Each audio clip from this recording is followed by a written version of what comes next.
ଏବେ ପହଞ୍ଚି ମାତା ମଠ ପାଖରେ।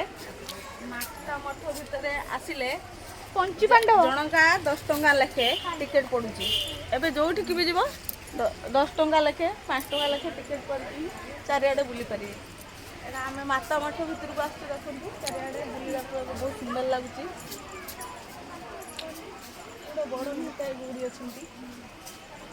ପଞ୍ଚୁ ପାଣ୍ଡବ ଦେଖନ୍ତୁ 6 ପାଣ୍ଡବ 6 ପାଣ୍ଡବ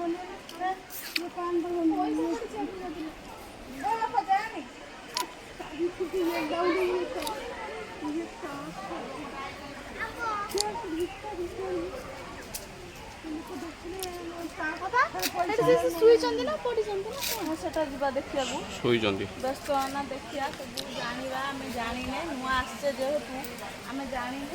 ଏଇଟା ଦେଖ ଏଇଟା ରାଧାକୃଷ୍ଣ ନୃତ୍ୟ କରୁଛନ୍ତି ହଁ ନା ଠାକୁମାରୀ କହିଦେବା କଥା ବାଜିବନି।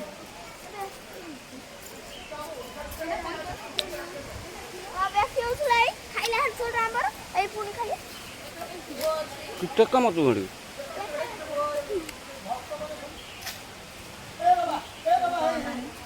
ପୁରୁଣା କୂଅ ଗୋଟେ ରହିଛି ଯେହେତୁ ଦେଖିବା ପାଇଁ ବି ସୁନ୍ଦର ଲାଗୁଛି। ଏଠି କାରବାର ନାହିଁ। ସେପଟେ ବାଟ ନୁହଁ, ଏପଟେ